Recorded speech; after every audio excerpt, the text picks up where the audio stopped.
Каждый месяц вы оплачиваете квитанцию за услуги управляющей компании. Но зачастую бывает так, что улучшений в доме не видно. И сервиса, как в Европе, добиться не получается. И платите вы уже просто на автомате. Есть минимальный набор услуг, который по закону управляющая компания должна выполнять. Это уборка подъездов и придомовой территории, проверка и обслуживание лифтов, устранение засоров в мусоропроводе и так далее. К нам в редакцию обратился житель дома 35 по улице Титова с просьбой разобраться, почему они платят за услугу, которую управляющая компания не предоставляет. Попробуем разобраться. Расскажите о вашей проблеме.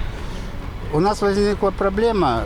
3 месяца назад нам установили всему дому тариф. Согласно решению Хурала, дом наш расписан.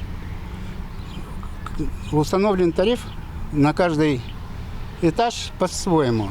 В общем так, если в доме есть мусоропровод, есть лифт, то цена на 1 квадратный метр 19,7. В нашем доме отсутствует мусоропровод, а ЖЭУ с нас берет за услуги по очистке, благоустройству этого мусоропровода. Все люди, начиная с 9, 8, 7, 6 этажа, выносят мусор в контейнер. Контейнер вот находится рядом. Все выносят сами. За вывоз контейнера плата в ЖЭУ отдельно. Мы подали заявление, написали бумагу в ЖЭУ о неправомочности взимания с нас денег. Они нам сказали: жалуйтесь хоть куда, в прокуратуру, в мэрию, цена будет эта же. Мы написали письмо в прокуратуру, в мэрию. Из прокуратуры наше заявление переслали в жилищную инспекцию. С мэрии пришел ответ, что да, раз эта услуга не оказывается жильцам, плата не должна взиматься. Но с инспекции, жилищной инспекции, пришел ответ, что они правомочны. Если, мол, труба есть, жильцы должны платить. Если даже она не работает? Даже не работает, жильцы должны платить. Такой ответ нам дала Буду Роланда Ивановна. Я ей пробовал объяснить, что если услуга не оказывается, деньги с людей нельзя снимать. Она сказала: подавайте в суд. ЖЭУ все правомерно.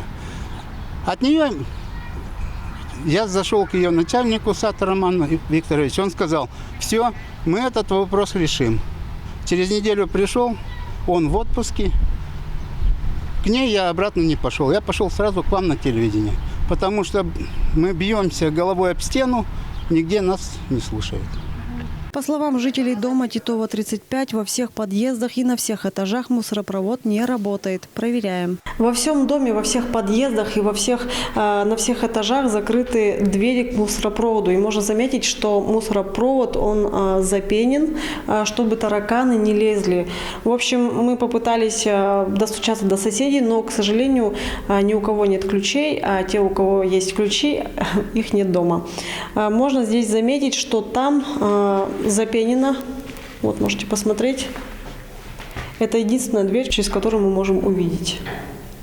Но это не единственная проблема. Почему закрыта дверь к мусоропроводу? Жильцы обратились в прокуратуру города Кызыла и получили ответ, что решением общего собрания жильцов дома в 2009 году было принято решение об обстановке эксплуатации мусоропровода. Приемные люки были заварены сваркой, заблокированы подходы к ним с целью недопущения посторонних лиц для проживания и ночевок в подъездах. Также решение собрания впустило силу и управляющей компанией. Были убраны контейнеры из мусороприемников, демонтированы рельсы и установлены уличные контейнеры возле каждого подъезда. А что говорит представитель ЖЭУ-2? Управляющая компания не заваривали мусоропроводы, ковши мусоропроводов на этажах. И управляющая компания не закрывали мусоропроводы на замок. Это сделали сами собственники, то есть закрыли и пользуются мусоропроводами.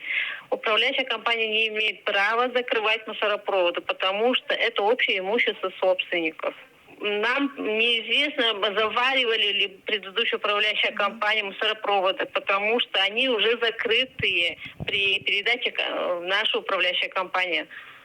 То есть замки повесили сами собственники, пользуются собственники, там вещи ложат и Мусоропроводы не заварены. То есть наши управляющие компании, наши ЖУ-2 не заваривали. Не поступал протокол собрания, чтобы заварить. Если собственники на общем собрании примут решение, чтобы закрыли мусоропроводы и убрали из начисления, то управляющая компания примет протокольное решение и выполнит. По словам жителей, деньги за обслуживание мусоропровода списывают, берут и за вывоз контейнера. Только мусоропровод не работает. Двери с улицы закрыты на замок. Можно сейчас пройти по подъездам, посмотреть. Все, Да не все двери. Люка от мусоропровода заварены. За место входа туда стоят двери, которые замкнуты. Жильцы там уже сделали свои закутки. Кто велосипед там хранит, но мусоропровод не работает. Поэтому мы настаиваем, чтобы с нас не брали плату за невыполненную работу. То есть у вас только проблема с мусоропроводом? Да, с мусоропроводом. И это одна проблема. И вторая проблема получается так. Какие-то вопросы, чтобы надо решить, мы должны набрать квоту 51 человек. Чтобы жильцы 3 наших свечек вышли 51 человек, процент. И тогда этот вопрос будет решен. Собрать 51% это нереально. Сколько было собраний, выходит самое большое 10 человек. Получается, 51% не собрался, ЖЭО принимает свое решение, несмотря согласны мы или нет. Вот этот вопрос тоже надо как-то решать. Жители обратились в мэрию города Кызыла и получили ответ, что управляющая компания не несет расходы по содержанию мусоропровода, а значит не имеет основания начислять плату за услуги, содержание и ремонт мусоропровода в общий тариф. Такой же ответ мэрия города Кызыла предоставила и нам. В мэрию города Кызыла поступило обращение собственников жильцов по улице Титова, 35. Жалость на управляющую компанию, где выставляются за невыставленные услуги. В статье 46 жилищного кодекса прописано, что общее собрание собственников решает, где и как собирать твердые бытовые отходы. И согласно решению общего собрания собственников, они могут задерматировать мусоропровод. И, естественно, компания не несет расходы по содержанию мусоропровода. И в статье 36 жилищного кодекса прописано, что если компания не несет расходы, то она не имеет права начислять за эти услуги. Но жильцов ответ не устроил, и люди обратились в прокуратуру Кызыла, написав заявление о незаконном списывании средств за непредоставленные услуги. Собственники помещений в многоквартирном доме несут бремя расходов на содержание принадлежащих им помещений, квартир, нежилых помещений, общего имущества в многоквартирном доме. В соответствии с законодательством и складывающейся практикой, в случае нарушения управляющей организации требований к соответствующим работам, услугам, в распоряжении собственников и нанимателей помещений в многоквартирном доме имеются следующие способы защиты своего права. Первое – это присуждение к исполнению обязанностей по проведению конкретных работ или услуг в рамках управления содержания и текущего ремонта общего имущества в многоквартирном доме по устранению недостатков и их проведения, а также и по возмещению вреда в натуре. Второе – возмещение убытков, причиненных вследствие ненадлежащего выполнения работ, услуг по управлению, содержанию и текущему ремонту общего имущества многоквартирного дома. Третий способ – возложение обязанности произвести перерасчет платы за управление, содержание и текущий ремонт общего имущества в многоквартирном доме. Четвертый способ – взыскание неосновательного обогащения, полученного в виде платы за управление, содержание и текущий ремонт общего имущества в многоквартирном доме. За неправомерное начисление платы за содержание и ремонт общего имущества управляющая организация может быть привлечена к предусмотренной законом административной ответственности по статьям 14.6 и 14.1.3 Кодекса об административных правонарушениях, которые предусматривают наказание в виде административных штрафов. В случае поступления обращения граждан прокуратуры города проводится проверка, по результатам которой дается оценка действиям управляющей организации. В случае выявления нарушений принимается комплекс мер реагирования. Это в адрес руководителя организации вносится представление, а также инициируется вопрос о привлечении к административной ответственности.